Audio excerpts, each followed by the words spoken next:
Welcome again, guys, to part 8 of Trials of Mana. This is your host, MasterSaruwatari, and we are back at it again with a boss fight. Last time we left off, we saw the cutscene for this. Had some issues recording this as the recording was crapping out during here when I was trying to play the game. It wasn't being cooperative.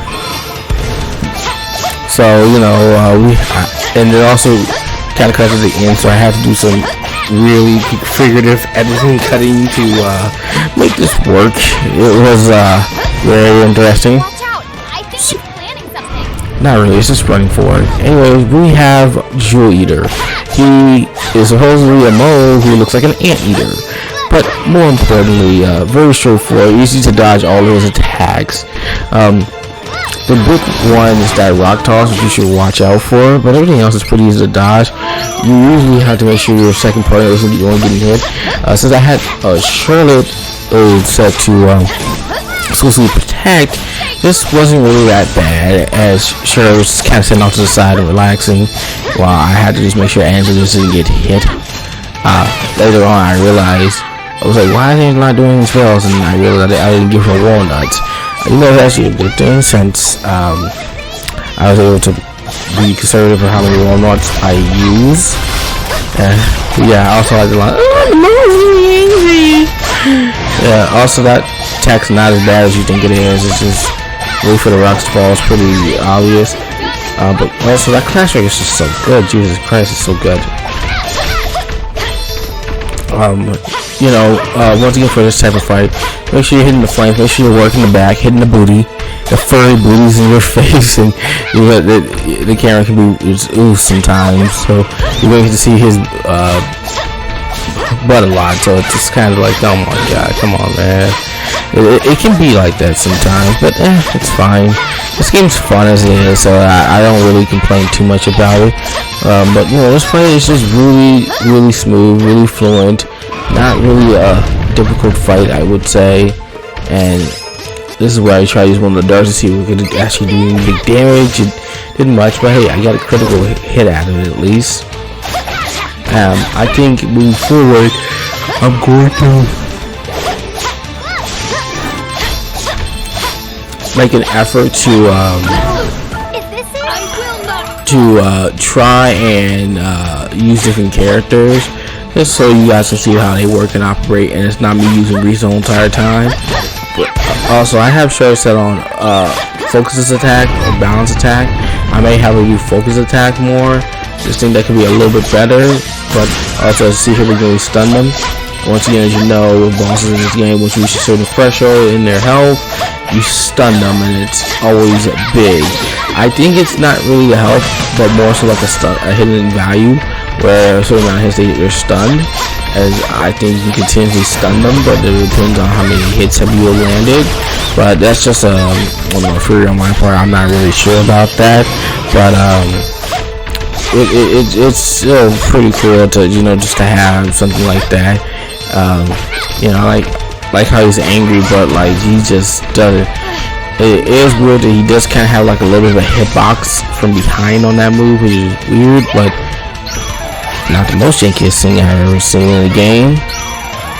Also, this is where I gave her a walnut, so I can just get those extra points of damage near the end, as he's have 25% health left, and Reese is just working her magic, doing her thing, beating them up, using the clash strikes.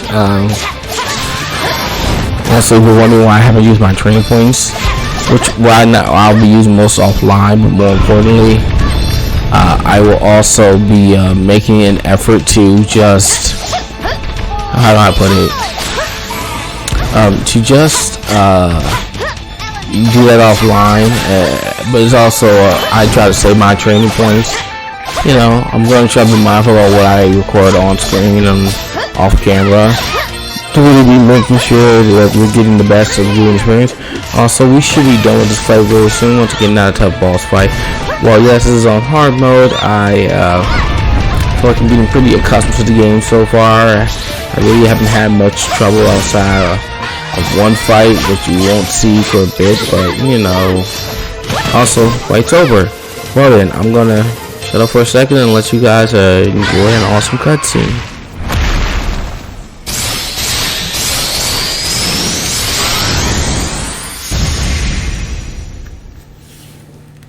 Let's do this.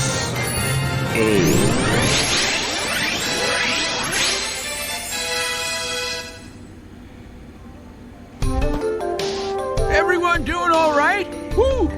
So that's the legendary subterranean monster Jewel Eater.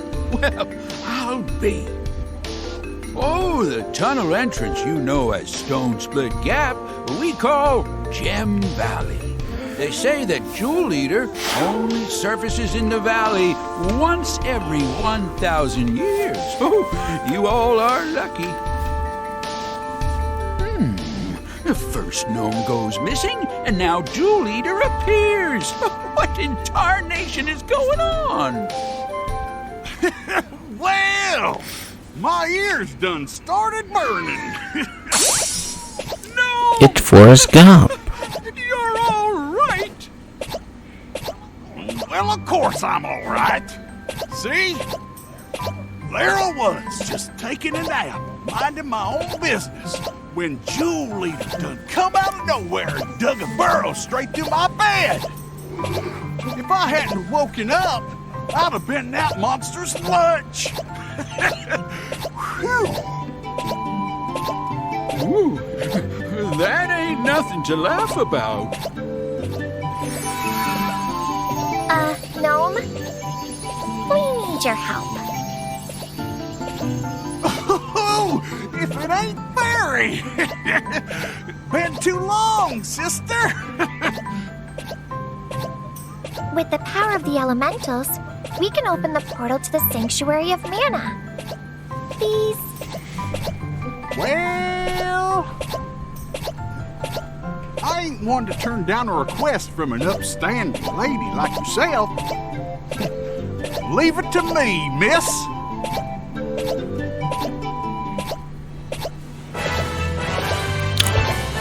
Alright, we have Gnome now. He's an Earth Elemental, so we now have Earth attacks and Earth abilities, which is very cool. Well, Earth Elementals, like, you know, like boosters and stuff, not like Earth attacks. You still gotta earn those, but, you know. Well, I'll be. You guys are friends with the great and powerful gnome. You know, I'm sorry for being so rude earlier. Here, you can have the nitramite on the house. Oh, don't you worry about it. No charge. Of course he says that now. Here, I'll send you right back to the entrance to Dwarf Tunnel with this magic rope.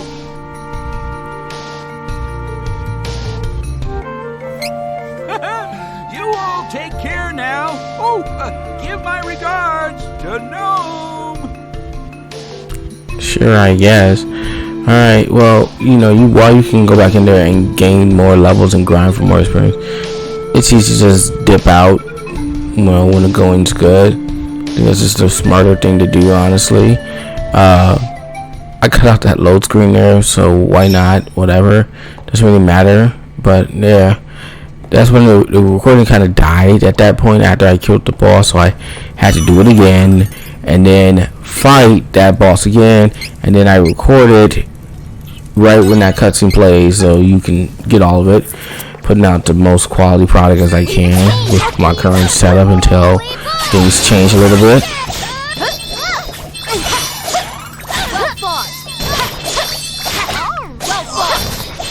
But, you know, we have earned the best. With how things are looking and changing some good fortune recently, I think I'm still debating on this game I planned for the second game. I don't think I will be doing it just yet with what's been going on recently. I have Mega Man 11 coming tomorrow, so yeah, that's gonna be fun, and I may be playing that on top of Shantae and the Seven Sirens. So those may be two games that I will be playing. I have not decided yet how we're going to go about that, but I do think the plan will be to play the games on the side, record them, and do commentary much later for them. Put it off to the side basically. Maybe when Trials of Mana is done, or after I'm done with uploading the session of Mana, I can edit, record, or audio for the platforms first, because I think I have assumptions that those games won't be long, but they'll be decently long. Also, I've been trying to come up with like special names, so it's not just Trials of Mana Part 1 or this Part 2 or 3. I think for RPGs, I'm thinking about saying questing through Trials of Mana, or questing through Persona 3, or questing through Kingdom Hearts 1 or 3. And yes, I have played, yes, I have Kingdom Hearts 3, and I'm currently playing it right now. Stop it. Calm down. Shush. But more importantly, you know, that's what I was thinking about. I got the idea from watching not really a YouTuber in my opinion, but a super great friend, and he's really cool actually. He does a lot of post commentary, but he has like a very sarcastic way of talking, and he has this series known as Bumbling Through, which is basically where he plays the game for the first time ever, and it's just him figuring out the game as he goes, and he doesn't know what to do. Well, I may be playing would not be me bumbling through a game, but it would be more so thinking about something you always do in RPG, so questing. So tell me what you guys think about that, questing through such and such. I was just thinking about calling it questing. For platformers, I have not decided yet. As you know, I want to keep this channel about platformers and RPGs. I think for games in between, I'm just going to be doing the generic this part 2, 1, whatever, 66,000. Also, I went the wrong way here, but you know, you can see this. I didn't see this cutscene on my other file, so interesting. The guy says, "You may be mages of this thingy, and we don't like you. Go away." Yeah, those Navura and Afina have really been causing a lot of trouble. It's very interesting how they both are doing the same things, and I have my fears that the people who are ordering them around are mind controlling and manipulating them. But I don't know. The Crimson Wizard really telling them these ladies to be everyone retreat. I don't know, but you know, that's something. Anyways, as we have the Nitromite now, we are just going to be taking it back to Boing Voyage and see if we can finally fire us off in that cannon. And yes, it's an actual thing, and it's actually pretty funny. It's kind of cartoony how it actually works, but it can actually happen. But I tell you guys, tell me what you think when you see it. It's actually gonna be pretty cool. Right now I'm doing some fights here just to gain some experience, because to make games level 13 faster, I want to try to make sure the experience is just right. So I'll be perfectly lined up to get level 18, which is for something very important that you will be seeing later. I'm actually very excited to show it off and have even got something set up for it, so this is gonna be fun. You know, I think around this time I changed around the orders for Charlotte and Angela just to mix things up, as I was learning that they are better at certain things, and it was best to change things around. Also, I think with Charlotte, it's best to have a 3-on-3 fight instead of a 2-on-3 fight. So you know, just think about it sometimes. But that doesn't mean I'm not gonna put on exclusively protect when I think it's just right. And you know, we're going to be nearing the end of this part very soon, sadly. But I hope you guys also enjoyed that nice another free boss fight. That's our third boss fight, and there's another one coming up a little bit later that I'm very excited to show off. But yeah, we're just going through these bosses. We're blowing through this game. I'm liking it. I also didn't see this the first time through, but I got the item here now, which is great. You know, I'm not really liking this game. I really think it's a lot of fun. I can't wait to play more, but in the coming days, I will give you an update on what we're going to be doing regarding the second game and what's going to be recorded. I have a lot of ideas right now. I also have this idea that I want to play something Persona 5 related, but it will be something special. It just won't be your typical Persona 5 video, I'll say that much. It's gonna be something I think that will be very interesting and very cool, and hope you guys end up liking it. Anyways, we are back in town now. We're gonna rest, heal up, save for meeting Voyage and seeing what he's going to do. The reason why I cut these parts off shortly, just so like I'm not just sitting here waiting for things to be over and I hit the stop recording button, but I also do these for you, the viewer, as well, so that when you know that I'm done, you can just listen to the cutscene as it plays out, and I will be back. But more importantly is that never games like that. If I were to play Final Fantasy 6, I'll just be talking non-stop. But I feel like for games like this, with a lot of RPGs that are so narrative driven, I'm gonna just start the recording, or just wait or stop early, just so people can enjoy the cutscene and let that cutscene have its spot. So tell me what you guys think about that and just my approach. But as we are nearing the end of this part, I would like to say thank you for watching. If you like this video, please like, comment, and subscribe. If you wish to follow me on other social medias, that's Twitter at Master Havoc, MasterHavik, not HAVOK, and for my Instagram and Devinantart, it is the same name as my YouTube, MasterSaruwatari. As I'm just checking a few things there before I go talk to Voyage and do my thing. But that's everything for now.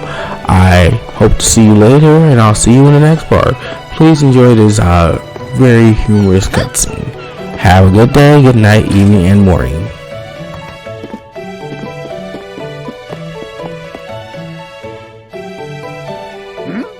Who are you people? You sent us to fetch Nitromite for you? Did you forget about us already? Oh, dear. Oh, right. I didn't forget. I just couldn't remember. So, what's that Nitromite for again? I'm kidding! I remember now. It's for my revamped cannon, right? Excellent! Excellent! Head to the backyard, and I'll meet you there.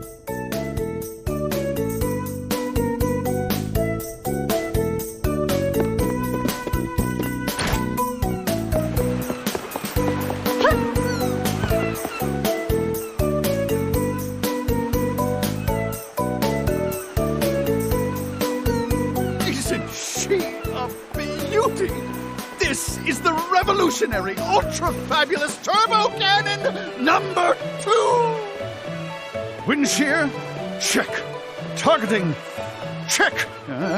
Locked onto Volsena? Ready?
Was not pleasant.